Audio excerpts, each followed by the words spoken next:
Merong isang tao, nagmalasakit, pero mali ang ginawa. Namatay pa eh. Nagalit ang Diyos eh. Alam nyo naman siguro yung kabanantipan, yung pinaglalagyan ng 10 utos. Eh, pagka yun isinusulong yung kampamento, binabiyahe yung sakay ng mga baka sa parang isang karwahe.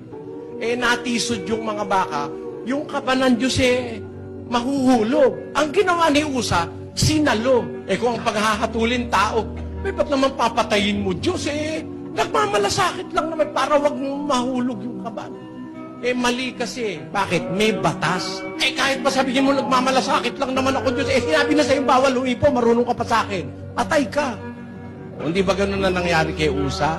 Hindi ho natin dapat pagbatayan yung sarili nating isip, yung sarili nating konsensya. Hindi po batayan yan sa paglilingkod sa Diyos. Kailangan mapasangayon tayo dun sa kalooban ng Diyos. Kung sinabi ng Diyos, wag mong hihipuin, eh, ano ba pakialam mo kung mahulog yun? O ano sinabi niya, yun ang gagawin mo.